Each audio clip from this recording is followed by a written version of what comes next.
Hello, everyone, and welcome to the All in Football Fantasy Premier League podcast season review. It's episode 33, and I am Alex Rex, the FPL guru, and joining me today are the usual suspects, fresh off his fourth place in the All in Podcast League, Tom Hughes and Scott Williams. How are you doing today, Scotty? Yeah, not bad. Yeah, I'm happy. You know, top 11 is what I wanted at the start of the season. So yeah, buzzing.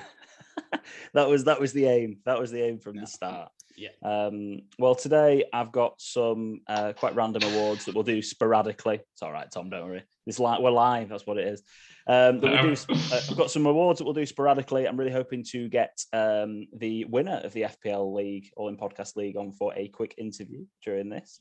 Hopefully be joining us, I don't know, somewhere about 15, 20 minutes in. And then if possible as well, I'll try and see if we can catch a few questions from Barry Stokes, the winner of the All in Football Podcast Cup.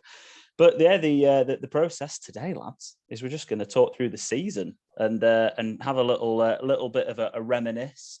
I've got some stats to throw in there as well. But yeah, we'll finish off by reviewing game week 38. I think that's the best place to start. And the manager of the week was Mr. Dan Clark. 97 points. How about that for a top class game week? He had Son, captain, Kulusevski, Kane, and got on the Maddison train last minute as well. So well done to Dan Clark for being manager of the week for the last game week. And then we've got to congratulate, hopefully be on in a bit, but Barry Stokes, our manager of the month for May. So well done, Barry, and well done to DC. The person who had the most manager of the month awards, though, this season, the only person to have two Manager of the Month awards. Wow. The only person, as I said just before we logged on, back when you were good, Tom, was it November and December? It was November and December. Back when I was good. What happened? Back when Tom was... I was better than you all season, Alex, so you should watch your comments there. You know, my overall points total, I'm not sure if you know, but it was 60 points ahead of yours. And that's despite you trying to derail me with Lucas Moura. So I did my best, but unfortunately you ignored me for that one. You should have stayed listening. But yeah, you had a season rank high at game week 20 at 13,151, finished off at 53k. Still an incredibly good season out of 9 million. But why don't we start with you, Tom? Talk about your highs and lows. What was your biggest success of the season? Let's start with the positives. My biggest success of the season was I only forgot to do my team once this year, which anyone who knows me will know that that's nothing short of a miracle, because normally in fantasy football, I do my team probably like 5 times a year. So the first season where I've actually paid attention, I've only missed it once. I'm pretty happy with that. So, and that's probably the piece, isn't it? It's consistency. I think my high is at one point, midway through a game week, it's probably the one that you were just talking about there. I think I was actually like 8,000th in the world. So I actually broke into that top 10k at one point. My low point is probably just a little bit annoyed at some of the choices I made at that later stage of the season, just those small ones. You know, when everyone got Robbo in, I stuck with Trent. And actually, if I'd gone with Robbo, to be honest, that would have probably made the difference between me coming top and me finishing second. A couple of sloppy captaincy picks. Yeah, that's it really. Apart from that, I'll be honest, now it's over, I would have rather won, obviously, but I'm not too upset about it, because actually that's a pretty good year for me, so I'm happy with it. He has just had to book 2 weeks off work though. mentally recover from it, yeah. Well, it's interesting you say about captaincy picks, because I had a look at our captaincy success rate, and out of the three of us, who do you think had the best captaincy success rate of the season in terms of returns? Out of the three of us. Naturally, you think it would be me with the highest points, but I'm guessing the fact that you've asked it is going to be Scott. I'm going to guess me, because there's a couple of weeks where I smashed it, and then every other week we went very similar. So. Scott, it was definitely, I mean, you 29 correct captaincies. In terms of your captaincy points, you got 758 points from your captain. Adrian, who won, only got 784. And, Tom got 672. I got 656. You were miles. Yeah, you were miles ahead of us in terms of like getting your captaincy correct. 29 out of 38 captaincy picks correct. Tom, you were at 25. I was at 24. The podcast team, funnily enough, got 29. Same as you, Scott. And it's interesting you say that, because Adrian got 29 in terms of successful captaincy picks. So yeah, it does make, it's not the ultimate difference, but it does make a big difference. One of the things I did find interesting about the pod team, my team, and your team, Scott, was our most common formations that we used during the season. Now, if we had to talk about the players that did the best, for example, you'd be thinking about midfielders and defenders this year. There's only two strikers that made the top 20 in terms of points returns, which are Harry Kane and Ronaldo. And Kane only scored one goal before game week 18. That's how good his second half of the season was. And Ronaldo kept getting hat-trick, nothing, hat-trick. That just seemed to be how he played it. But our most common formations, 4-5-1, 3-4, but then 3-4-3 for me. For the podcast, it was 3-4-3 and 3-5-2. And for you, Scott, it was 3-4-3 and 3-5-2 again. It feels like we didn't make the shift quick enough. Tom, 4-5-1, your most common formation, and then a 4-4-2. It feels like we didn't make the shift, whereas the world number one, Jamie Piggott, who won Fantasy Premier League this year with Football is Life, his two most common formations were 4-5-1 and 4-4-2. So I think that was, I mean, I've gone for you. You've had amazing captaincy picks, but the rest of your team was probably too weighted forward, where it should have been maybe a bit more towards the defence. And Tom, for yours, even though you didn't have the best captaincy picks, you probably had the better picks surrounding in terms of. If we're going to combine mine and Scott's, my formation and Scott's captain picks, we'd have smashed it, basically, is what you're saying. Yeah, exactly. Fantasy football. Well, yeah. we'd have definitely done it better. Out of the three of us, this is one that I know that you two will absolutely love. That I'll bring this one up. But who do you think had the most auto sub points in? So players you started on the bench that Tom, came on. For Smith Rowe, just Smith Rowe, isn't it? Smith Rowe, Ian Acho. Yeah, one of those two. So the world number one had 44, for an example. I had 31.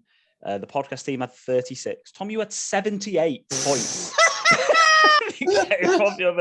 You're laughing at that. You're laughing at it as if it's a bad thing. But that just means I've got a really good first sub, right? But this is one where I think someone will be surprised on this podcast. Scott, you had 67. Yeah. That was pretty high. That was a big laugh, Scott, to say what was only like 4 points behind me. But yeah. This guy's got a master's. He doesn't know the 9-point difference. Was it 71? What, you were 79? 78, okay. 78. The difference between mine and yours, though, Tom, was mine, unfortunately, my players got rotated, whereas yours is just lock off the bench. It was. I'm not going to rise to that one. Love it. Do you know the person who had the least out of like the top lot was Jeff? I'm doing a 15. So it's amazing sometimes how it ends up working out. But I think for me that shows how much I was maybe gambling a bit on rotation risk players. And I would if I was in your spot again. I think it does make sense. And the thing is, there's nothing wrong with auto sub points. I preach a strong bench. That's something that I'm from a bit of a different area in the fantasy community. I preach like have players on your bench that play, whereas quite a lot of people they don't do that so much. But it really pays off 78 points in the fact that you have the right bench players. I think that's a lot. I think what I'll say on that is I thought about taking Smith Rowe out a lot, but he kept coming on and scoring goals. So would it have been more idiotic for me to take him out? I was like, I don't know. He wasn't starting, so he was my first sub. But then when he would come on, he would score. So it was that week for me. It was that week for me where you bemoaning your luck because someone didn't play, and then Smith Rowe came on and got like 2 goals in like 10 minutes, which was, it's really unlucky than really lucky. It's proper like that. I don't know, and that's fantasy football, though, isn't it? You moan about one thing and then something else happens. So I think looking ahead to next season as well, you say that, Alex. I think a bench is going to be less important at all next year with 5 substitutes. The likelihood of your 11 playing is going to be so high, isn't it? Even if they come on for minutes, it's a huge increase. It's you get an expanded bench with 5 subs as well. Like, do they add 2 players onto the size of the bench, or is it the same size bench? No, they got a big bench anyway, haven't they? Right. I think. Okay. I don't know. Maybe I didn't know the answers. It's going to. You're right. I think that is the case. Just to touch on the final thing on the bench, and then we'll get Adrian's in our waiting room ready to rock and roll with a few questions for the champ, and I'll get him on. The most successful game week out of anyone in our mini league was Tom in game week 11, where he came 6,500th in the world out of 9 million managers in that one game week. And that was the best game week that was in game week 11. And that was the one where, I don't know if you remember, but you had Marcal that was playing and then he didn't play. And then you had Smith Rowe come on, didn't you? I think, was it Smith Rowe? Mm-hmm. Came on for the 8 points. You got 83 points that week, which actually isn't that high of a total in a single game week. But it was one of those weeks where everybody did rubbish and you just had a great week. 83 points. But yeah, game week 11 for Tom was the best game week per rank for the whole. I'm getting all these records, and the one that I really wanted, Jeff's got. So, well, Jeff won the money league, but the man who Jeff take my managers of the month and take my highest game week. I don't care. The man we're going to get in now, who I will just admit to this and see. Hopefully, this will run relatively seamlessly, but I'm not sure it will. But we'll try this. Let me just admit him in. We are in. So I just looked at my game week 11, scored 53 points. First sub, 12 points. Didn't come on. I've got one. Here he is. Oh, yeah. The champ's arrived. He's not worn his Liverpool shirt, has he? How are we, chaps? We're doing well. There'll be plenty of Liverpool chat in this, don't you worry. Well, this is why we're going to try to keep it to 10 minutes, Aid. You'll do well. I've got a lot to say. Oh, congratulations. The champ is in the house. You beat off some pretty strong competition to win the mini league, it has to be said. Gav has got a pretty incredible fantasy record. He's only ever finished outside the top 100,000 once ever. And you managed to hold him off and winning the league. What's your experience in FPL? Let's start off with that. How long have you played for? Well, I figured them other lads must have had some big seasons behind them with the lack of respect I felt I was getting at the start of the season. But yeah, no, in fairness to you guys, it has been relatively amateur in the past. Forgetting game weeks, just kind of having little bets with mates that were also pretty poor at fantasy football, beating them in fairness. But yeah, very limited. Having little bets with you in fairness. Not head to head because you always battered me, but in certain ways. So yeah, relatively poor experience, I would say.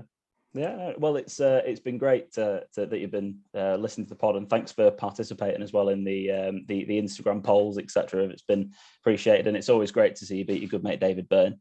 Absolutely, by a long way. By a long way. And just before we move on to any more questions, the player this season that had the most points, because we've just been talking about benches on the podcast, the player this season that had left the most points on the bench was David Byrne in game week 28. He left the grand total of 36 points on his bench one week, which is absolute madness. And he just wildcarded that week. And his bench was Trent, Saka and Kulusevski with Ramsdale. Sounds wrong. Well, he started other players who had double game weeks in 28. That's why. And he had Havertz captain for 52 points, but he started like Max Kilman for 1 and Brozier for 4 over Trent and Saka. Anyway, Jesus. That's a fun one to needle him about next time we see him at football.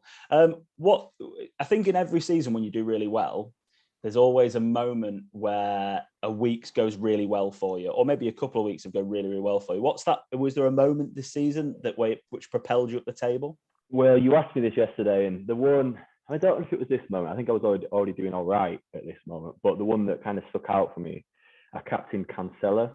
He got a goal and assist that week, and it was a big differential at the time. It was before captaining Cancelo became cool, really. And I'd had a bit of a stinker, I think, at the start of the week, and that was a Sunday game, if I remember it right, and it just changed the game week for me, I think. So I'd say that was probably the biggest moment that I remember, in fairness. Was that the Newcastle goal? Was that the one where he scored from like miles out and he banged it? I think so. He got a goal and assist that game week. It must have been about halfway through the season, I would say. I think I took him out that week. that was when we were on the trend of do whatever Scott doesn't do, or don't do what he does do. There we go. It worked well. Lesson learned. What's the biggest lesson you've learned from this season in terms of FPL? Well, you mentioned David Byrne's wildcard there. His biggest player within that was actually my tip of Havertz. He was going to put Mason Mount in. I did not put Havertz in, and Havertz banged for about 5 weeks in a row after that. So I guess it's kind of trust my gut and take my own advice, I think. Yeah. I kind of backed off it, waited a little bit, and by the time I got him in, he stopped performing. So take my own advice, I think. Boys, that's good advice, actually, because I was going to bring Eddie and Nketiah in, and Alex talked me out of it and then brought him in a few weeks later. So the thing is that I still brought him in. I agree. But you brought him in. You waited a couple of weeks. You put him off. You put me off him, so I couldn't get him in. I think that was when I was going to bring Eddie and Nketiah and Matip in, and they both scored in that. It was a double, wasn't it? And they both scored. They got like quite high points, and the two people I brought in got like a combined total of 6. So thanks for that one. To be fair, you said I'll bring him in. I said don't do it. He blanked for the next 2 game weeks. I was right, and then he banged, and then I got him in and he banged, and that's just that. Just the it's never about the first game week. It's about the 5, isn't it? You make subs for 5 game weeks most of the time. Yeah, I suppose that's true. Would you say that combines in with your biggest mistake, Aid, not bringing Havertz, or was there any other mistakes that stood out for you? That certainly wasn't my biggest mistake. I mean, that I had players that kind of made up for him, so it wasn't the end of the world. I'd say an obvious big mistake was a Dennis captain. I'd imagine you'll hear that a lot. Was the double game week -2. He was one of my men in that. I think that was also a free hit to get him in for that. So yeah, that was a bad game week. But I think my biggest mistake, so the January wildcard. So Ronaldo and Lukaku come in, huge names. I was a bit scared of them, but didn't really back them at the same time. Like I watched Lukaku play Liverpool, I think it was like his 3rd game or something, and he looked awful. He looked like a terrible player. But I brought him in anyway. Like I brought Ronaldo in, and they both didn't perform. You sent me my stats yesterday with my sort of normal formations, and I do always back a one up front because I just feel like you might as well have 10 spent on a midfielder who scores loads of goals than 10 spent on a striker who scores loads of goals because they get more points. But I went against, again, my own advice on this one, spent all our money on them 2 donkeys, and there I was. And if I think if I didn't do that and put a De Bruyne in instead, game changer. Probably top 10k, easy. So that's probably my biggest mistake. Them 2. In fairness, a lot of people did that double up at the time, though, didn't they? Yeah. There was a lot of people going top heavy on the strikers. So there was people with Lukaku, Ronaldo, Lukaku, Kane, like everyone was doing it. So I think there was because I remember on one of the podcasts we were doing, we were talking about and we were saying, is it time to go heavy up top? So it wasn't like you were alone in that. I think a lot of people made that decision. Yeah, I like to pull away from most people. So it's interesting that because at the same time, like everyone was banging on about Kane. He'll do it. And he didn't even say. Said this before. He scored 1 goal before game week 18. His second half of the season was insane. I think we were all just sort of waiting for that to happen with like Lukaku and waiting for that to happen with Ronaldo. And then Ronaldo was just get a hat trick and then do nothing. And Lukaku just never. I mean, after the interview where he said he wished he was still in Inter Milan or whatever, I mean, he was just never coming in our teams after that, really. But everyone was too scared of missing out rather than going for that's exactly what it was. Yeah, what they thought they should have done. Your favourite player that you have this season? It's an obvious one. Go on. Mo Salah, best player in the world. Oh, he's gone for Salah. Such a dull pick. I thought you go. Yeah, I know. Don't worry. I have got some backups because I knew that'd be a dull pick. I think a very, very strange one for me.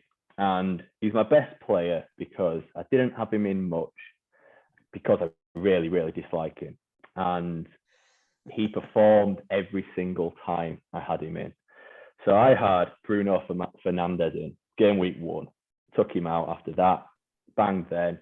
And I think on my 2-3 hits, I had him in as well. And he banged both times.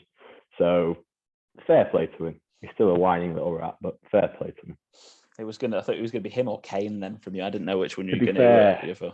With the Liverpool links, I can't really talk too much badly about Kane at the moment. So. Well, now that Mane is going, isn't he, apparently? Exactly. Who was the biggest troll? Who was the person you put in your team? Again, an obvious answer would be Dennis. But because that's an obvious answer, I'm going to say Reece James. Great shout. Yeah, I avoided him every single game week. He did well.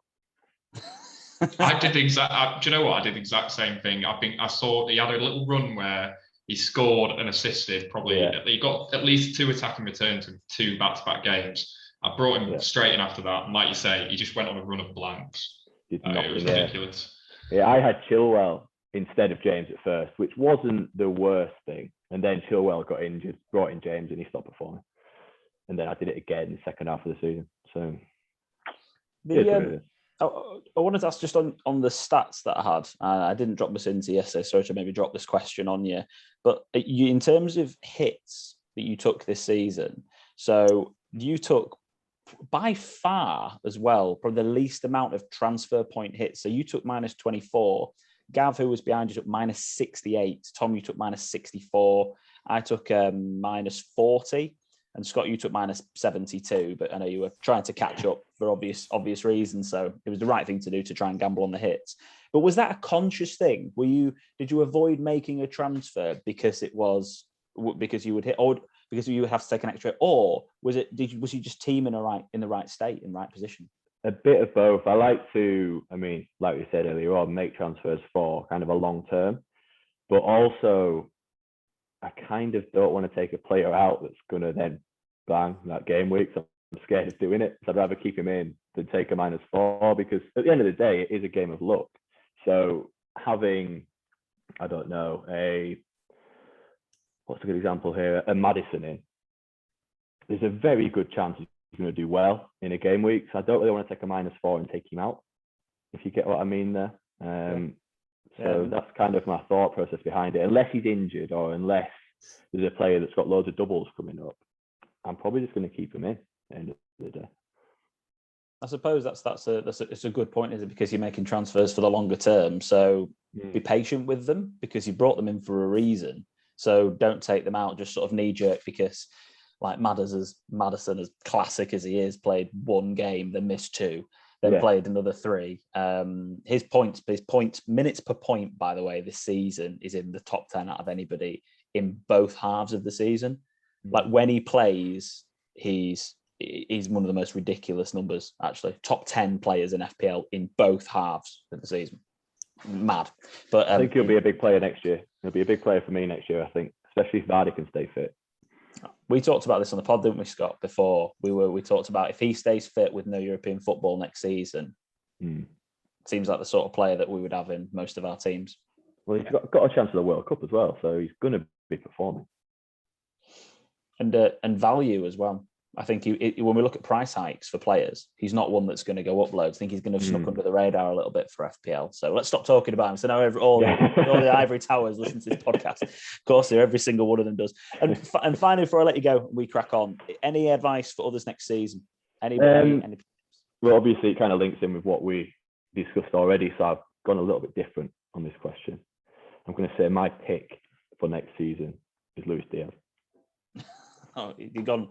He's the what? Okay, Diaz. Then, how much do you think he'll be in FPL next year? I can't see him being much different to what it was this year. What was he? 8.5? I think he was 8 when he came in. I think he was 8. Yeah, I think probably around there. I mean, he's not performed, has he? He's not scored. But he's performed, but he's not scored. He's not really got the points. So, but that's all that's missing. He's performed better than anybody in the Liverpool team since he's come in. And I think a summer off, practicing his finishing is going to be a different level next year. And I think he'll be our best attacker next season, to be honest. How do they calculate the price hikes and the price changes? Is that all based on points per game, or is it just? It's mostly based on returns normally. Right. So, for example, like someone like Son was 10 million at the start of this year, but he's done 200-point seasons back to back. I mean, if he's not 11.5, 12 million at the start of next year, I'd be shocked. How many points did Luis Diaz get? Because he came in January, didn't he? So he's. I don't know. Let's have a look and take a gander at. But let's see Liverpool in terms of. Is he even on that list? Did he get there? Undercater. Oh, Undercater. Oh, there he is. Yeah. So he got 64 points total. Well, this is going to be one of the interesting things. So he came in at the same time as Kulusevski, and Kulusevski got 99. So yeah, good shout. Kulusevski played a lot more, didn't he? I think. Yeah. But at the same time, when we look at prices, Kulu came in at what was it 6 mil? Came in Kulu, ridiculously cheap. So in terms of, I'd be surprised if Diaz went any more than 8 million for next year. He's only been in the Premier League for half a season. I think. I mean, if Luis Diaz is 8 million next year, then I think Adrian's right. It's going to be a must-have, 100%. I think it's been a must-have for a lot of people anyway at the end of this season, haven't they? So I agree with that as well. Yeah, I've had him in one game and he scored it, to be fair. Yeah. So especially if Mane's going, there's that less rotation risk, isn't there, going forward? Regardless, he plays game in, game out next year. I mean, Jota's not looked up so much in the last few weeks. Salah will be back, and I guess you've got Firmino to rotate, but yeah, he plays game week in, week out next year. That was ridiculous, isn't he? Like, just when you look at his numbers. Sorry, Scott, go on. No, you're all right. I just added the last question for AD. That was all. No, go ahead. Just with Salah's, so 5th season in a row over 200 points, 303, 259, 233, 231. This is his 2nd best ever season. He's just an absolute. In 2014-15, didn't he? In a shock. I know. Bloody Mourinho gave him like one game. But yeah, sorry, Scott. No, go on. Just a question for someone that's obviously absolutely smashed it this year. We have a lot of casual listeners, including myself and Tom. I know we're casual fantasy football players as well. I think some people look at this and go, God, what do I need to do to win? What is your typical, you've got a Saturday deadline. How much are you worrying about fantasy football during the week? Are you doing what I'm doing, turning up to a podcast and then doing your team Saturday morning? To be fair, this year I was buzzing off it. I can't lie. I was doing well. So I saw the Instagram messages. I was on it all the time. Yeah, exactly. And to be fair, the podcast helped. Like, listening to this was decent, and it kind of kept me thinking about it throughout the week, coming out midweek, if you get me. So I think, I was doing it all the time. And what I normally do is when I'm watching, say, Soccer Saturday, is actually do my team for next week, just in case I forget it. Like, set my captain, set my team. Don't make a transfer, but I do my team, like, set the lineup then. Just to, if I do forget it, I'm not too bad. So yeah, that's kind of a tip. But when did you do your transfers? When did you do them? It depended who it was. Like, I had a bit of a stinker. I brought Son in for the first time, and he got injured that week. So I remember you messaged me about that, didn't you? You messaged me. You went, bloody Son. He either has COVID or gets injured, and I was like, well, it's just Son. But he's been again one of the only players. I think he was the only player this season to be in the top 10 players for points total in the first half and the second half. Just so consistent, Son.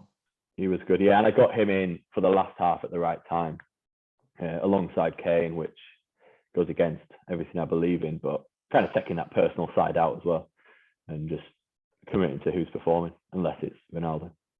Of course, forget Ronaldo for you. Well, thanks for joining us, Aid. I really appreciate you taking the time out to spend that 15 minutes that was. Welcome. And the first ever All In Football podcast champion. So thank you. Alex will be, I'm sure Alex will organise a trophy and it'll get on its way around. I would hope so. It'll take pride of place on my mantelpiece. I think we're all waiting for our Manager of the Month trophy still there. So, are you waiting to win one, Alex? Is that what we're waiting for? I think one of the things That's when we'll start. What I will say is, I don't think you won one, Adrian, did you? A Manager of the Month. Didn't win a single one, and I also finished second in a money league as well, and didn't win a single Manager of the Month in that either. I was pretty gutted, but the consistency on that, you had 23 green arrows, and for a guy this season out of 38, and for a guy that finished in 11,186th in the world, it's pretty mad how consistent you went up. So 23 green arrows, for an example, Gav had 19, Tom, you only had 17 green arrows this season, but like you had the same amount of green arrows as Scott, and you were so much further the league from like week one, and you still managed to have the same amount of green arrows, and you finished the season, your highest rank was at game week 32 was 10,652. That was at the end of the game week. Mid-game week, you might have been higher at one point. I was 8,000. Yeah. At 10,650, but you ended up finishing the season at 11,186. You kind of peaked at the right, you kind of just constantly went like that all season. Yeah, one thing, I had an absolute stinker. It must have been like game week 34 or something. It was when Baz beat me in the cup, actually. So I also got knocked out by the winner. But yeah, I got like 33 points something. And I think the top 4 in our league as well got really low. But aside from that, yeah, it was going well, and I was pretty good about that week. But no, but yeah, thank you very much. You were above average 37 times out of 38 as well. That was the other one. That was the other statistic that I was trying to figure out. That other game week was the one. I wasn't above average. Literally, other game week 34, you were above average every week. But yeah, that's the one, yeah. Thanks ever so much for joining us, and I'll let you log off, and we will carry on chewing the fat. So thanks very much, and congrats again. Guys. Thanks a lot. Cheers. Well done, Eddie. Bye. So, boys, we'll carry on by having a bit more of a chat, I think, through like players this season, a bit more position wise, and then we'll go through it that way. He's buzzing, isn't he? You know, when you're doing really well at fantasy, you just check it all the time, don't you? Because you're like, it's just going well, and it's so excited about it. Whereas right, Scott's like, yeah, I just check it on a Saturday morning. That's what I do. Yeah, exactly. That's how I roll. Top performing keepers: Alisson, Lloris, and Edison. Shocker. But only 30 points ahead of Jose Sarr, who probably offered some of the best value. Fabianski was one of my surprises. He got more points in Ramsdale this season. Ramsdale, I think, is an interesting one, isn't it? Because it was like that mid patch of the season, that middle third where he just racked up point after point. That's when I had him in, and then I brought in Sarr, I think, when I used my wild card and blah, blah, blah, Schmeichel. But Ramsdale in that middle third of the season was just on fire, getting so many points. If you started Sarr, then went to Ramsdale, you were cooking, weren't you, at the start of that season? Because Sarr was brilliant at the beginning, and like you say, Ramsdale was the one, wasn't he? Yeah. So. It's amazing how that works, and that's one of the things I wanted to mention about different timings in the season. You think about a player like Bernardo Silva, who in the first half of the season was insane. He got like 95 points in the first half of the season. In the second half, he was nowhere near. And so much of this game is about about timing, from jumping from one player to another.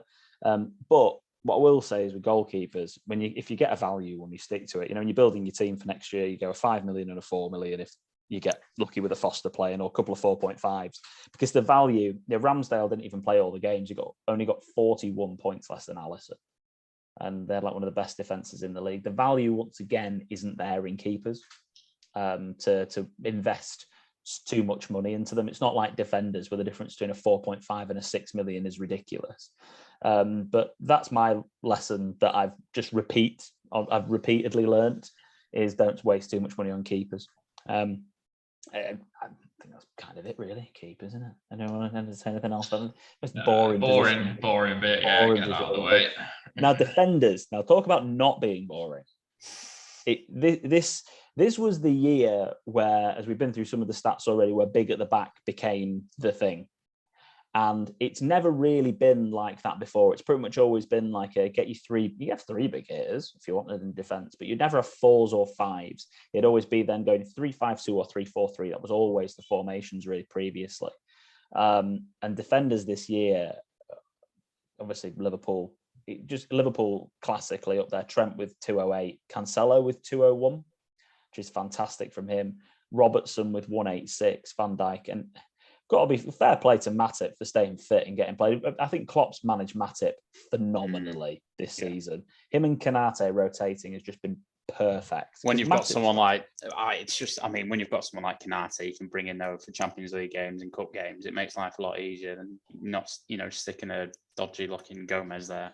Exactly. So yeah, Matip's been super impressive this season. I've had him in the fantasy draft all season, and he's got me a lot of points in that.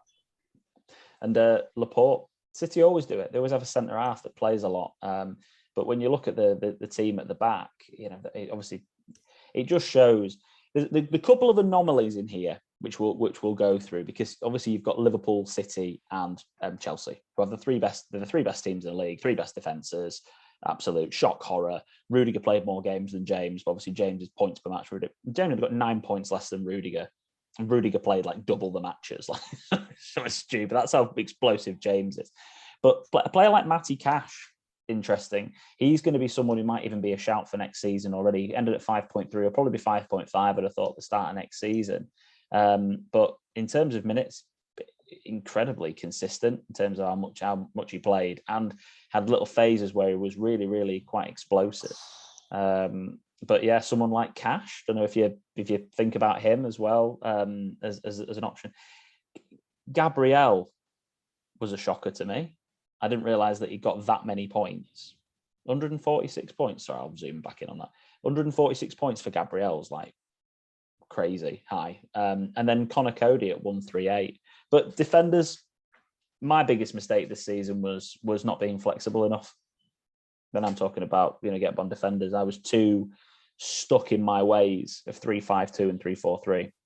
And I just couldn't bring myself to stick five at the back and stuff. And I don't really know why, because evidently these are the players that have done the best all season. Again, sorry, I know I'm waffling on a little bit, but I do want your opinions on this. But to put it into context, only Salah and Son got more points than Trent Alexander-Arnold, and only Salah, Son, and Bowen. This is midfielders to defenders, by the way, because in fact I think that's still right. But only Jared Bowen, to throw in there at 206 points, got more than Cancelo. Defenders absolutely smashed it. Mane got 183 points, same as Van Dijk. But yeah, boys, takeaways from defenders for this season. Your approaches for next. Thoughts on this?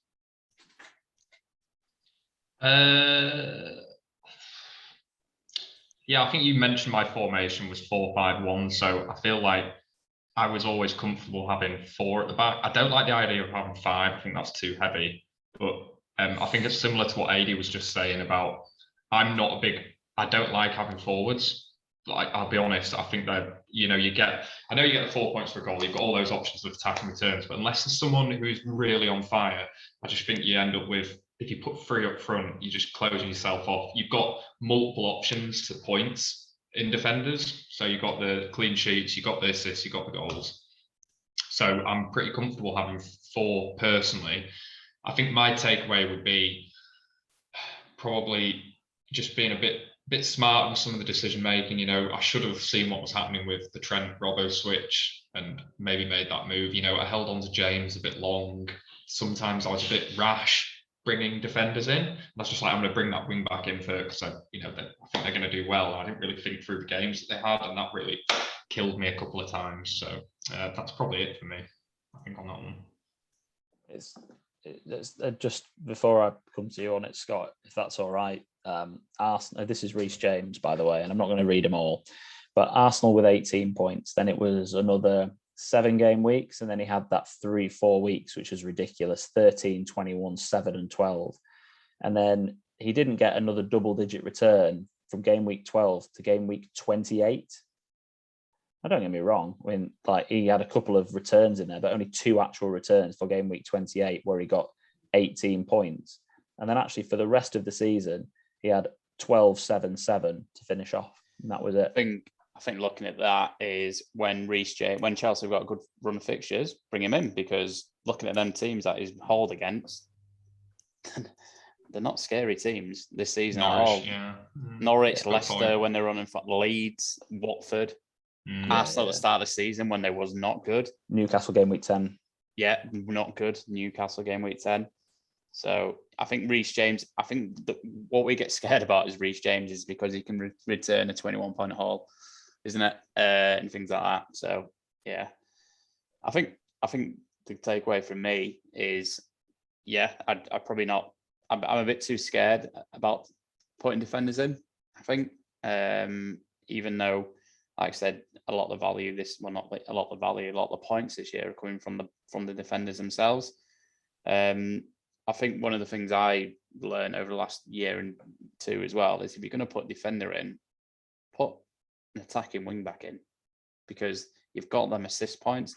Don't get me wrong, if you've got a team scoring a lot from corners and you think, do you know what, Liverpool scoring a hell of a lot from corners at the minute, I might just throw a Matip in there because, you know, if they're getting a lot of corners and it's working for him, but you're better off just putting in a wing back, because Matip's not going to go on ridiculous runs and score against Leeds every week, is he? So no.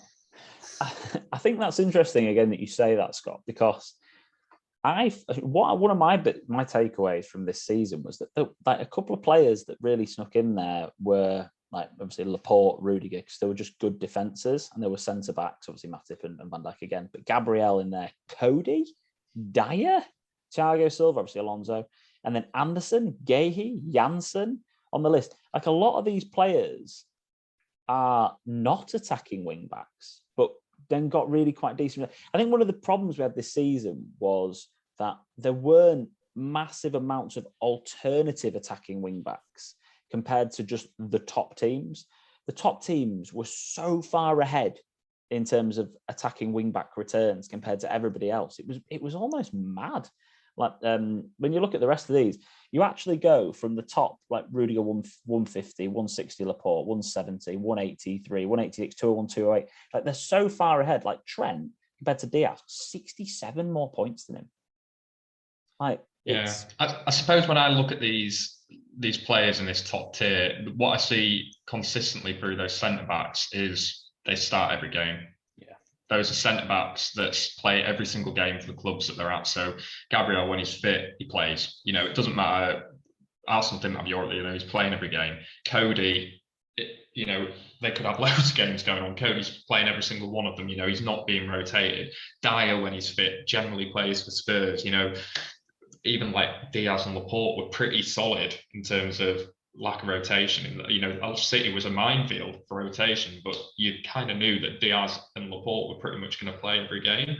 So I think when you're looking at, you know, you've got the attacking wing backs, they've got more risk of being rotated, but then the centre backs are going to play and get you. I guess if you look through those centre back scores, there'll be lots and lots of sixes, clean sheets, or maybe a goal here and there, but actually the points are much more spread out. Whereas Reece James has only played 10 games all year and he's got 150 points. You know, it's one of those things where you got consistency versus the explosive capacity of wing backs.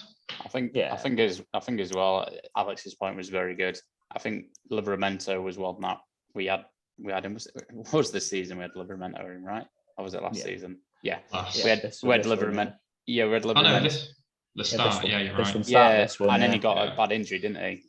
So that was one that was your value there for a long time. And then in previous seasons, we've had, I know Nelson Semedo for one was a great player that we had in, and you had Marcal this year, didn't you? So there's certainly been, but there's not that budget. Like I think Livramento was the budget option at the start of the year. That's why everyone was like, yeah, I'm on it. And he was doing well. He was looking good. He was winning penalties, etc. But I mean, when we talk about fantasy football, and I think it's quite personal to you. For me, one of the reasons I play fantasy football is so I can sweat my player in a game. I watch pretty much every live game on when it's on. And I'd much rather sweat an attacking fullback where they're going to be in the game a lot more than that one chance maybe from a corner that my centre-back might have.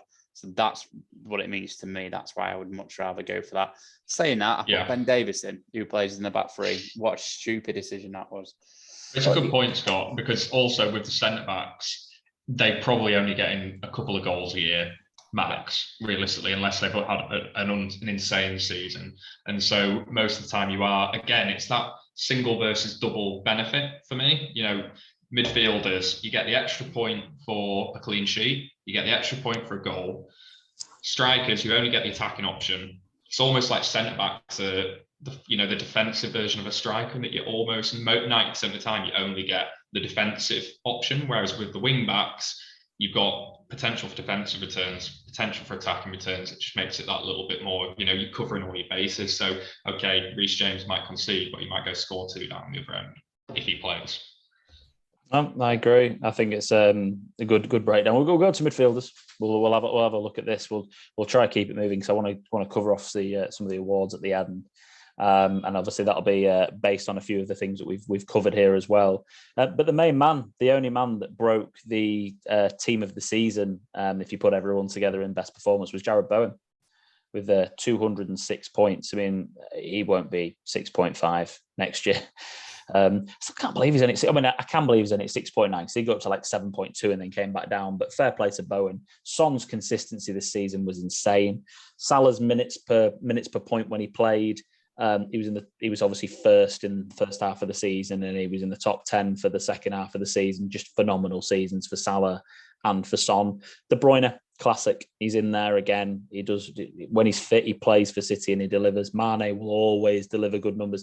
If you're looking at set and forget teams or doing drafts for next year, excuse me, and you're playing draft, there's absolutely no wrong with having Mane and players like that. Maddison, 181 points. I mean, the man had an amazing end to the season to propel him up there. But like I said, when AD was here, he was in top 10 for minutes per point when he played in both half of the season, all season. He was amazing. Saka, classic. And then we get down to the Jotas, Mounts and Sterlings. And James Ward-Prowse, just a quick mention for James Ward-Prowse because I kind of have a soft spot for him. He will just constantly deliver you half decent point returns. But this last 2 seasons, 156 points last season. And then this season, 159 with his best ever. Just chips away, doesn't he? Just does well. Set pieces, that'll do it. Midfield takeaways. I actually don't think there's that much that we have to learn this season, really. No, because if you look at that top 4, it's Salah, Son. I know Bowen's in there, but you're always going to have one player who breaks through. It was Bowen this year, but Salah, Son and De Bruyne are in the top 4. I don't think there's much that I look at there and think, wow, that's crazy. It's about having, and this is where it really comes down to. Obviously, you have your premiums, and you can't faff about in and out with them having in and out every week. You can't. So you've kind of got to pick whether you go with a 2 premium midfield or a 1 and then a mid price, and then go for try get some more value players around. What I take away from this, and I take away pretty much every single season, is that if you can, and this has been really hard this year because a lot of money's been at the back, but we haven't had that much money up front, but is to go 2 premium in midfield, and then the rest, it comes from around. The rest of the points come from around. Can you get a 6.5 Bowen, a 6.5 Saka? Can you then get a Zaha, Rafinha, even like a Trossard? Can you catch those guys on form? And again, this is what we said at the beginning of the season, podcast episode 1. That area of the midfield is where you'll spend most of your time making transfers during a season. I don't think I've learned anything other than that, really. I think was the right thing. The timing on that one, like I say, I know. Did you as well, Alex? I know Tom obviously went Berahino at the start of the season. He was start the season on flames, and then jumped on Bowen. That was the move. Whereas people like me jumped on Berahino too late, jumped on Bowen too late. Was already sort of playing catch up. Yeah, probably from like week 7-ish, wasn't it? That he's done really well. Bowen didn't score till week 7. He got 2 assists the week before, but yeah, you're totally right, Scott. And that's where, when we had this conversation about if you were chasing and catching up, you almost need to sort of write off what's happened and just try and predict and look forward a little bit more, because it's hard. I did this with Benrahma. I brought him in game week 3. I missed the first 2 game weeks. I missed all Benrahma's points, but I got Antonio's. One thing I will mention, just to finish this off, sorry, I'm surprised how poor Foden did points-wise this season. I'm too, and I actually think he had a really good season as a player. Felt like he did. But this is where it's going to be weird if he's going to be classified as a striker next year, by the way. What I'd say in Foden's defence is, with the exception of De Bruyne, who is just always involved in everything, you were getting rotated at City, and anyone can score anything. There's a reason that no City player is ever anywhere near Salah or Son in terms of the goal scoring numbers. So, I didn't feel like he got rotated. Alan will be. Did he get rotated that much? Well, but even like Foden, I think he got like throughout the year. Yes, I would. I don't know if you've got his stats. I guess my point compared to Bowen, who will have played, I would assume almost every game when he was fit. Foden will play 60 minutes and go off. The sub appearances will be short. He'll get subbed off earlier at City rather than later. It's not going to be like he's left on for 84, 85 minutes. He'll go off at 60 and give someone else like a proper run out. So I think for me, what I was surprised at is a Sterling 163, Foden 137, because they've probably been rotated the same. Yeah. In terms of appearances, I think probably Foden might have played a little bit more when I looked at them as before, but it was. The one thing I have noticed about Foden this year, and he's been great, but he doesn't he's not that turned. I don't see that clinical edge to him yet, which is strange because he's really good in attacking positions. I think when you see Haaland come in, I think you'll see his assists go up, because he gets into those areas where actually he puts the ball, he gets really deep, right to the byline, he's cutting passes back and stuff like that. If he's got a striker like Haaland in the right space at the right time, I think he'll get a lot more assists. He can finish. Sterling's, I know Alex will tell you every day long that Sterling in big games doesn't show up, but he has got better at finishing generally over the years. He's still not brilliant at it, but he has got better. I think Foden's that's the bit that's missing from him, is that clinical edge at this point. He gets into positions, but in terms of finishing, I think that's probably where the gap is for me. Sterling plays and scores against Norwich, Everton, Watford, Wolves, Newcastle, Leicester, Brentford, Norwich, Burnley, Newcastle, and Wolves. Because that is Raheem Sterling. And you've just offended every fan of all those clubs by saying they're not big clubs. And they are not. But in terms of where they were at, that's what Sterling does. And that's why he's not a fantasy option often enough, because you've got to bring him in and out, and he's too expensive. But he's too expensive because, to be fair to him, he always delivers points. Every season he does the same thing. He's got 229, 237, 204, 154. And then this season he got 163. He always delivers like 150 plus scores and sometimes over 200. So he's never going to go down in price, but you can't get him in, which is also a good thing for Foden. I think Foden again might end up being another bargain this year, but we say that every year, don't we? And I think just looking at that list that you've got there, I don't know how many players are on the screen, maybe 20. And actually, although there's not, De Bruyne's the highest City player, I think there's more City midfielders in that top 20 than any other team, just by looking at it, because you've got Gundogan, Rodrigo, Mahrez, Foden, Bernardo, Sterling, De Bruyne. That's 7 probably in the top 20, and they're all from City. And that just shows you how, they're very different. In Liverpool, it's normally Salah, Mane, Jota, it's a forward scoring goals. In City, because they've not had a out-and-out striker this year, obviously Jesus playing off the wing and stuff like that, it's all spread through the midfield, but it's not just one midfielder, it's all of them. And that's partly due to rotation, partly due to the way they play. Yeah. Again, I think the takeaway for midfielders again is it's just going to be the same thing next year. Get on your premium, stay on them, try and get the form, and then just you've got to faff around with the form and fixture for the other sort of 3 midfielders. If you're going 4-5-1 for an example, this is a fun list, isn't it? It's a joke, isn't it? It's an absolute joke. Strikers this season, and do you know what's more of a joke is when I look at my second most common formation, it involves 3 forwards. Yeah. I just why am I 114k in the world at the end of this season? This is the reason why. So Harry Kane, 192 points, ridiculous second half of the season. He was unbelievable second half. First half horrendous, to be honest. Ronaldo sporadic as anything. And then the man, the myth, the legend, Timu Pukki, it sleeks into 3rd place for strikers. Antonio, Tony, Dennis, Vadi, Watkins, Richarlison, Jesus, St. Maximan.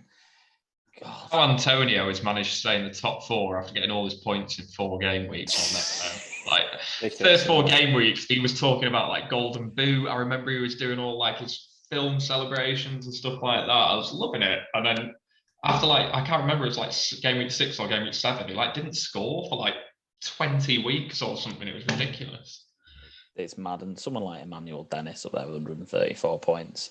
When he played, he seemed to get points. He seemed to return okay.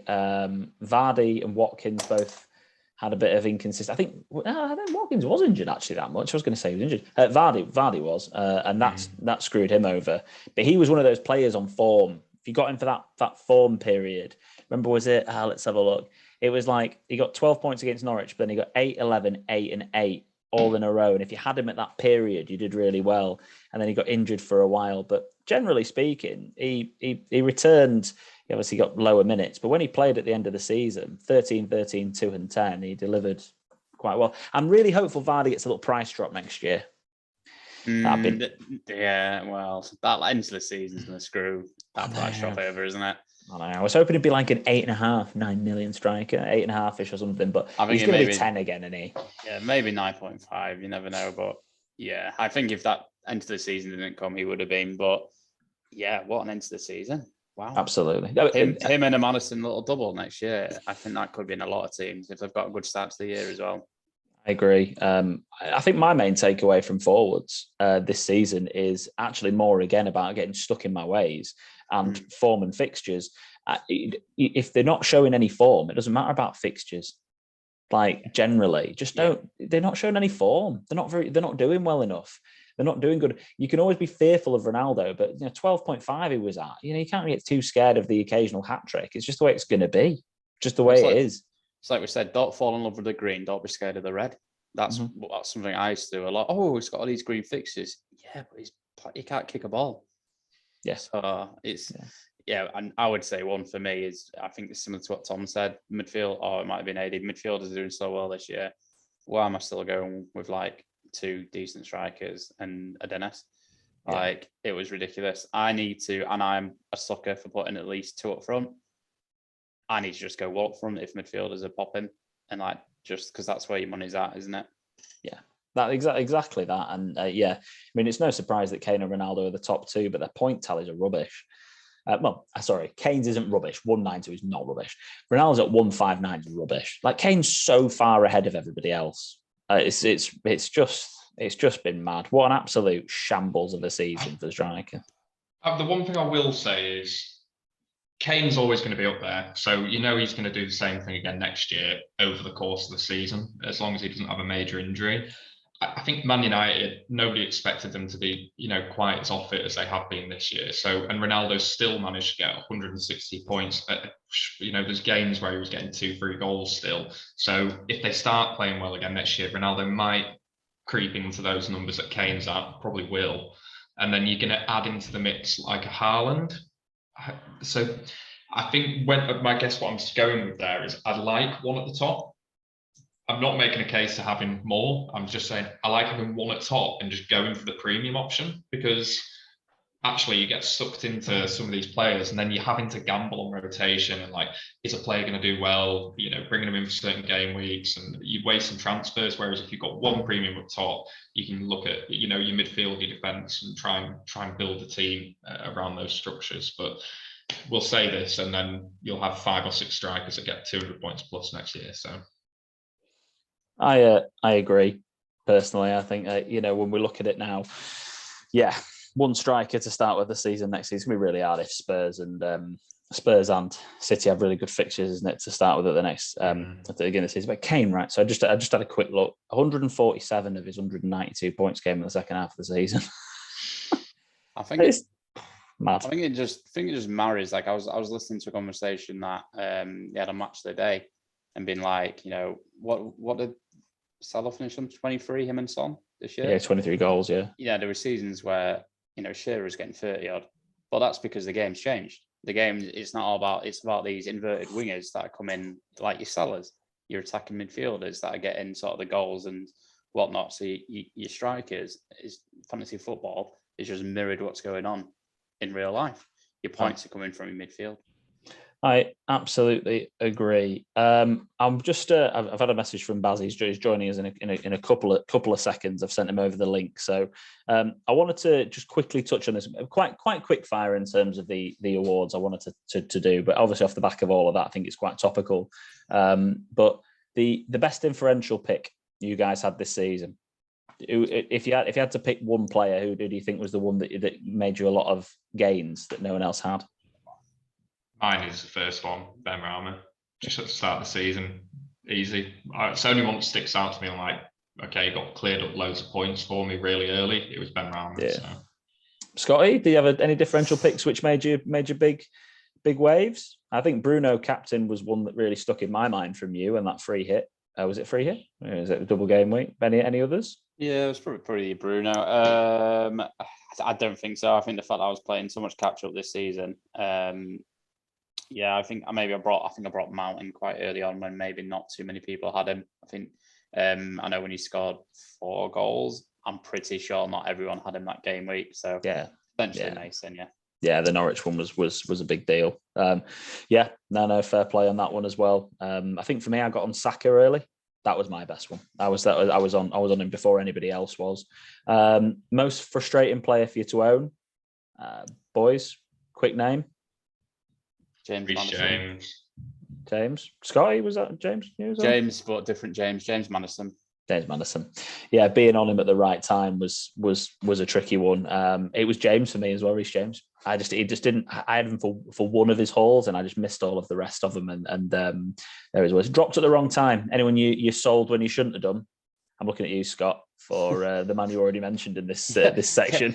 James Madison and Mason Mount. It was like both of them, wasn't it, at the end of the season? Yeah, took Mason Mount out in my last wildcard team, I believe it was, and then he scored like a hat trick. And then James Madison, I thought, he's never playing both games in a double game week. He's not done that all season, so I brought him out my free hit team, and he played both, returned in both, and yeah, fun and games. Tommy, anybody you think dropped him at the wrong time? Nobody sticks out. I suppose the only one I'd say is I took Kane out for Son, and actually I didn't need to take Kane out. Don't get me wrong, Son did brilliantly, and I actually had the right player out of 2 of them in for the end of the season, but having both was the right thing as well. Yeah, having both was the right thing. And I don't blame you for that at all either. Me, actually, it was Ollie Watkins. I had him at the wrong time, and then I dropped him, and he scored in 2 games in a row. And I just remember doing that. I was like, how has he done this? One was against Man City as well. I was like, anyway, whatever. If I think about like annoying players in fantasy, the names that stick out are like Watkins, Madison. Are those players that just like, it's always like they're always going to get points, but it's just getting them on the right week, and it's just you start to really hate them. I don't hate Reece James. I don't hate James Madison, but I just hate them in fantasy because it's like Watkins. You're always tempted to get him in. You're like, oh, but will he play? And then he plays and he scores, and it's always the same question. So, did you have a worst captain this season? Obviously, mine was captaining Bukayo Saka by accident for when I missed the deadline for which was pretty sad. Any bad captaincy picks? Tom, did you go Dennis one week when you got -2? No, did I? No, I don't think I had him. You had him. I had Dennis that week. You definitely had Dennis. I remember our WhatsApp group was lighting up. Okay. So to be honest, I think the one that I was going to say is actually, I think it was last 2 game weeks. I had I can't remember, one of them I got really wrong, but that lost me. I can't remember which one it was, but there was one near the end which was bad. Scotty, any bad captains that really stick out for you? Oh yeah, the other week I said I was going to go for someone. I said I was going to go Cancelo, and I went Salah. Yeah, I didn't back it, but other than that, like you said earlier, I've smashed captains this year. I've not been salty about any. No, you did well. 29. Who's been your hero of the season, your biggest overperformer, your surprise, your hero, someone who you put in your team? Go on then, Tommy, go on. Emil Smith-Rowe. he's got to get hero for me because I kept wanting to take him out. He kept coming off the bench and scoring. So Emile Smith Rowe. And also, just because if I didn't say that, I think Scott would really give me a lot of stick. So it has to be Emile Smith Rowe. Definitely. Mine would be Nketiah. Jumps him at the right moment and he holds me pretty much. Yeah. No. Fantastic. And again, yeah, maybe Connor Cody for me, just because I had my bench boost. He got that last minute goal, which was the most pointless goal ever, and it ruined like some people. And I had him on the bench, and it went really well. And that's what I wanted to mention to you before. And obviously, Baz says it'll be 5 minutes. If you do need to shoot, Tom, no worries. I understand the situation that you're in. It's not a terrible situation. You're only seeing your family. I know that makes it sound really bad. For anyone listening, it's fine. but terrible. But chip usage of the season. There's a lot of talk about the chips and getting rid of them, and are they good enough? Are they not? Do they make it complicated? I really like them. I like the dimension that they add personally. Best and worst chip that you used this season. I'll start with mine. The best chip I used was the bench boost in game week 36. I was surprised how little the amount of people had actually stuck with their bench boost. They used it up early when they knew 36 was going to be a big game week. So that was a big one. And it was followed quite closely by the worst free hit I've ever done in my life. That was terrible. The worst game week I've ever had, in recent memory of fantasy football, was game week 37. It absolutely annihilated my season, like from being in the top 100k. It was awful. I didn't have Vardy, Maddison, Barnes, or Richarlison, and so I didn't get any of the big hitters and big returns of points wise. So yeah, and I tried. At that point, I don't really regret it too much. I tried to be a bit different. That's all I tried to be, and it didn't end up working out by a few players. But yeah, so 36 amazing, 37 terrible. Tommy? That's just reminded me of what my worst captain was as well. I went Son in the early kickoff after we'd been talking for weeks about not putting captains in the early kickoffs, and I should have gone Richarlison. And if I'd done that, I'd have been right next to Jeff and maybe made some slightly different decisions. I would have captained Son in that last game week, which would have been the right, so those little things. Just that was the one with Richarlison one. That's it. Scotty, chippies. Yeah, I love the bench boost because that never comes off, and yeah, it did. My free hit was all right compared to yours. The worst one, I'm just looking back, I panic wildcarded in game week 4, which actually had a pretty good week by lots of things. Average point was 57, I got 73, but that's when I went brave and went Lukaku and Ronaldo up front. So long term, that did not work. And also, I've just spotted another player that swanned off in January. That has got to be up there in my most frustrating players. He went off to Barcelona. Oh, Adama. God, he was annoying to watch, wasn't he? I watched that Wolves game with you, and he was the most Traore I've ever seen Traore be. He was we spoke about Traore a lot in the early podcasts as well. Like, he was always getting talked about as an option. Yeah, he was. And this is where statistics, just the eye test key. And biggest takeaway for me this season, I think, to finish on those before hopefully Barry joins us. If not, we'll do it separately. Don't worry about that. But it's the biggest takeaways for me. Being more flexible in terms of my formation. Oh, here he is. He just entered the waiting room. That was perfect timing. Being more flexible in terms of formations it was my key one. And then I've just completely lost my train of thought in terms of other takeaways. But boys, your biggest takeaways, and I'll come back to me on that because I've got to click on these things. Tommy, biggest takeaway from the season? I suppose my biggest takeaway is just, when we were going through some of the stats earlier, I think the one that stuck out to me was the amount of -4s I'd taken. And I think that's sometimes because I was just making some knee-jerk decisions. And when I look at how AD's done this year, and I know some of it's to do with having the right players, so you don't have to make the transfers. But actually, if I look back at some of the choices I took on -4s, they were just a bit, if you're going to take a -4, make sure it's for a player you kind of know is going to start. Because I had a couple where I took a -4 and then the player didn't play. Like Alonso, perfect prime example. I was like, surely he's going to start. It's his last game for Chelsea. He's not even in the squad. So I guess just like for me personally, my takeaway is avoid the -4s for short-term gains. Have a look at the next 5 games. It's the same as you would with your wild card. Scott, before I add Baz in? Yeah, just really quickly from me. Actually have a look at the teams in the squad at the beginning of the season. Don't take too many week one gambles because you'll be playing catch up. I'm looking at you, Ian Nacho. Yeah, Iheanacho for Antonio was a big one for you, wasn't it? Let's be honest. Yeah. That was tough. Right, I've clicked Baz in, so we'll do a quick 5 minutes on this, and then we'll wrap up. Here he is, Bazinho. I think we've got the champ in the house. Oh, the champ's in the house. Hi, Alex, you all right? All right, mate. How's it going? The champ, the first ever All in Football Podcast League Cup winner. Barry, congratulations. I've got your cup run on the screen if you can see it. Can you see it?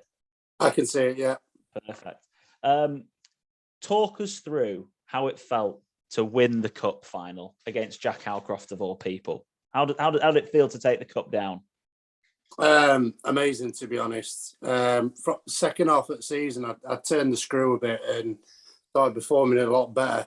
I think since that -24,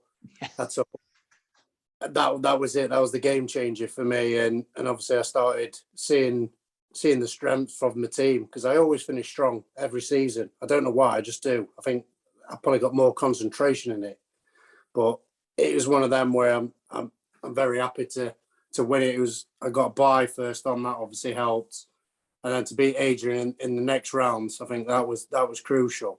Oh, the champion, the FPL league champion. You knocked him out in game week 35. Yeah, so that was a good one. I think the quarterfinal and semi-final, I did pretty well. I think I used my chips for that one, so they was quite handy. I had them in the bank. If not, it could have been anyone's, I think. And then last of all, I think, as Jack mentioned, I kind of slow rolled him a bit with Castagna and Martinelli, wasn't it? Martinelli off the bench. I think that was 16 points in total. So that was quite fun because I was following it every step of the way, to be honest. So yeah, it was great. Yeah, amazing stuff because the bench really paid off for you in the end to end up beating Jack. That overtook you. I think you were at 3 points behind, and the bench came on and did it. And then knocking the champ. I think game week 35. I think we said it was 34. Game week 35, I think, was the only game week of the season that Adrian was under the average FPL score all season. That's pretty mad, amazing. And then Dan Clark, manager of the month. Was he manager of the month for me? Was there? I just made that one up off the top of my head. Or was it you? I can't remember. But Dano had amazing run into the season. He was manager of the week last game week of the season. That's what I was remembering. And then you've managed to really smash it towards the end. What's your FPL experience? What have you played in the past? Are you a serial player? Probably been more serious in the last 4 or 5 years. Because I was more Sun Dream Team. That was it. I used to do Sun Dream Team all the time. But then obviously all my mates were going to FPL. So I thought, right, I'll join the bandwagon. Never really took it seriously. And then the last 2-3 years, I took it more serious. Usually later on in the league, but because majority of the time in first couple of matches, it's one of them. I just let it ride, and then I look at league table and go, I'm miles behind. Well, it's I've got to say that is one of the things, isn't it? When people, if you're not involved early and you keep up to it and you find quite a long way behind, it's somehow quite difficult to keep up to it. But what was the biggest moment in the season for you? Like, because I wasn't going to ask you this question, but your second half was so good. Like, what was the big moment? Was it playing a chip? Or was you wild card? Right? What made you have such a good second half of the season? Touched upon it earlier. The -24. I mean, because my team was such a mess, I needed to do something drastic, and obviously taking that massive hit. That's where literally, as I mentioned, it was a game changer for me. I think from then, that point, it'll be interesting to see what obviously my statistics were from that. Since then, I just went strength to strength after that, because probably mistake I did was I took my wild card second week. So I basically got all the players that performed really well in the first game. And then I was like, I can't change this. I was struggling so much after that. So I had to do something drastic, as I mentioned, up the -24. Well, since the -24, which was in game week 15, you only had 6 red arrows after that, which is just like it's pretty good going. Pretty mad how good that is. By the way, I've not figured out your numbers, but I'd be interested to see if you had the second half of the season again in the first half, you'd be competing up at the top. Like that's how good it went in the second half. And actually, in terms of the amount of hits you took, relatively low actually after the -24 as well. When you look at certainly, I was just running through the hits and the numbers that we took. Scott took -72 total this season. You know, Gav, who came second in our league, took -68. You know, that a lot of people took a lot of hits, and I know the COVID middle of the season didn't help with that, but yeah, just not a lot of hits after. It seemed like you sorted your team out and it went really well from there. What was the biggest mistake? Would it be playing your wild card early? Would you say that was your biggest mistake of the season? 100%, yeah. I didn't have a starting 11 I picked, and I thought, right, actually, yeah, I need to either start at the top because I'm not very good at chasing the pack. So I thought, right, I want to be up there in the top, and obviously it failed miserably. Your favourite player of the season and your least favourite player of the season? Biggest troll? Well, I think everyone's favourite player was probably Salah, wasn't it? Yeah. My probably least captain player. I just wanted to get injured every week, and every week he would just kept performing. So I thought, right, I've just got to follow the sheep. I've got to follow the trend. I'm not going to lie. Me and Scott used to, on a Saturday, it would be who's Baz captained. Yeah. So it'd be, guess who's gone captain. It used to be Salah, Reece James. Not for his hauls. Yeah. Well, it was. I know, but that's the thing. I think sometimes people try almost too hard to catch up, and the -24. It's not something I've ever done, but it really did sort it out and get you right. I think I was probably about 100 points ahead of Baz at one point, and he's literally finished the season like 5-6 points behind me or something. Like one of the things I looked at Baz's team, and we kind of again chuckled about this, didn't we, a little bit, Tom, when we did the free hits, because we were all like, oh, we need Salah in, we need at least Trent in, blah blah blah. Baz just went, nah, gonna get 15 double game week players in. I loved that, and I was just like, well, that's silly because Maddison's not playing 2 games. Well, he bloody did, didn't he? And the best thing about that, he's got 113 points, and he's still captain the wrong player. Danny Ings on 3 points. I screwed you over then. You listened to me on the pod, didn't you? Because it was either him or I can't remember, someone else. It might have been Vardy. And I thought, no, well, Ings has got a decent running. I thought, well, I'm going to play him. Obviously, I did have Watkins in, and then obviously he was still amber, and I didn't hear anything when I was doing my research, see if he was going to be fit or not. And I thought, I'm transferring him out like a couple of minutes before it ended. So I could have had Watkins captain, and obviously that would have been obviously even better. But it's one of them, innit? Just before I maybe hand over if any of the other boys have got any questions, but like, what any bits of advice you wanted to hand to anybody who's listening to the pod for next season? I didn't do the least player. You didn't mention the troll. Go on, yeah, sorry, go on. I think it's probably most people's Dennis. I got him in after he obviously did well. Obviously, he did really, really well, hit his peak, and then he was just doing 2. And then I think I captained him in a double game week, and he got sent off -1 points. For brilliant. Someone else did that on this podcast, I think, Tom, even though he doesn't remember. I don't remember. It's gone. I've obviously blanked that one out. I nearly triple captained him as well. Oh, imagine the scenes. You know what there was? I'm pretty sure Dennis did get like 100,000 triple captains that week, so you would not have been alone. Yeah. I had back-to-back captain Josh King in 2 weeks in a row there that time. That also didn't go very well. We're a joke out when we look back. How crap Watford were. We're jumping on them for captains. What we're doing? People get carried away with double game weeks, don't they? Like it's just the way it goes with it. But yeah, Baz, any advice, any tips you wanted to throw out there to anybody listening? The cup champ.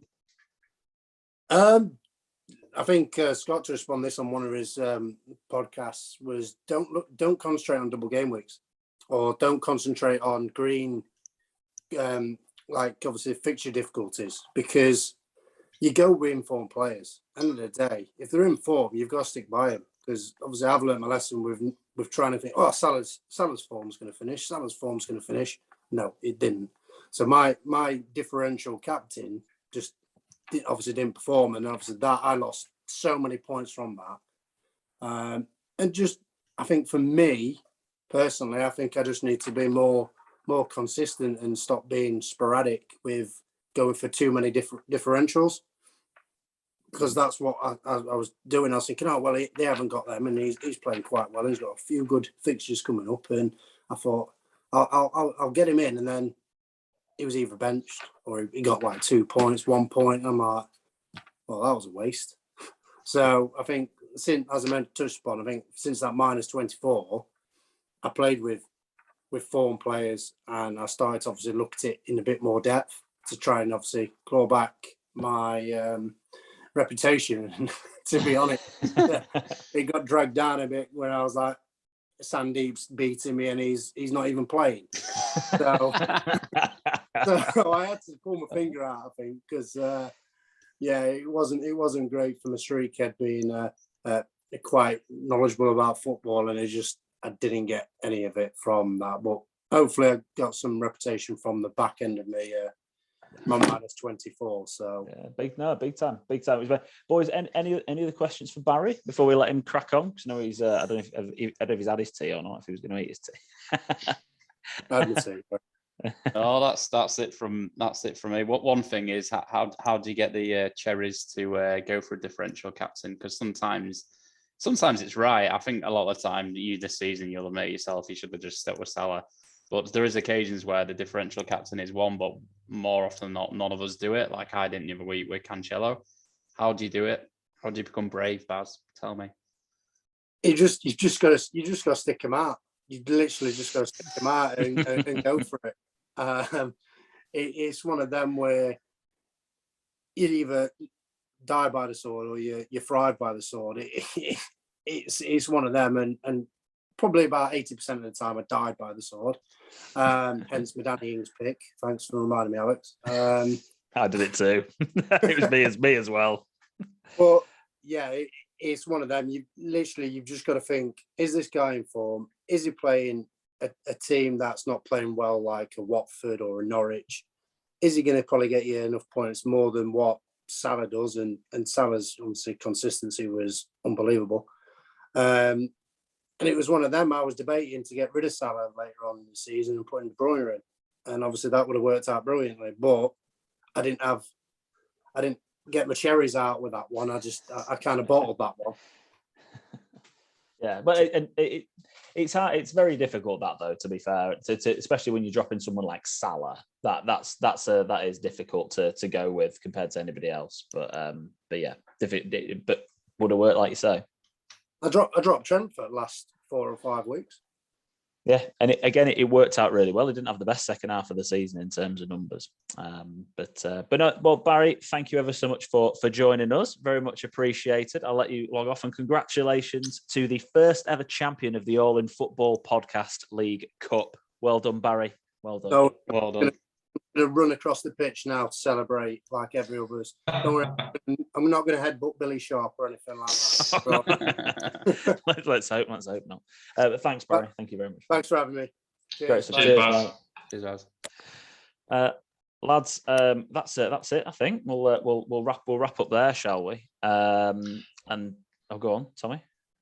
Oh no, I was just readjusting. But do you know what? I was actually going to say while Baz was on, because I was listening, and we had AD on, and he's taken the fewest -4s, and Baz has just been like, screw it, I'm taking a -24. And I was like, both of what they did both of those decisions were correct. And I think it's just made me think, do you know what? Don't be afraid of taking a -24, but also it's all so situational on what your team's like. But I think looking at his performance since he did that gives me a bit of confidence. Actually, sometimes just taking the decisive action, your team's not right, take the hits, get it sorted, and look at how he did after he did that. So, yeah, just interesting. It's always, there's no right answer, I suppose. It's definitely stopping the free fall is really important if you are free falling to do that. And then the final lesson of the season, and this is the one I will leave you all with, is that if you're going to be busy before the deadline, either don't get drunk and then not set your team and forget to put Bernardo Silva in, or start making your daughter tea and then miss the Friday deadline. Because this is the first season I've ever had it where I've missed 2 deadlines in one season. And I do a podcast on this thing. Like, it's just ridiculous. Guys, thank you ever so much for joining me this season. I really appreciate it. I love you both very much. I love everyone who listens to this podcast. Thank you, everybody who's taken the time to contribute to this, to like or share videos or subscribe to channels, etc., etc. Genuinely really appreciate it. It's made this season incredibly fun for us. And yeah, just thank you everyone who's tuned in and listened. Congratulations to Tom for winning out of the 3 of us this season. Congratulations to Jeff for winning our Friends Mini League. But most importantly, congratulations to Barry Stokes, son of a Klitsch, for winning the Podcast Cup, and also to Adrian Chippendale for the GOAT team, aptly named, for winning the All In Football Podcast League. Boys, thank you very much once again, and I will sign off from here. Bye for now. Cheers, Alex. It's all right.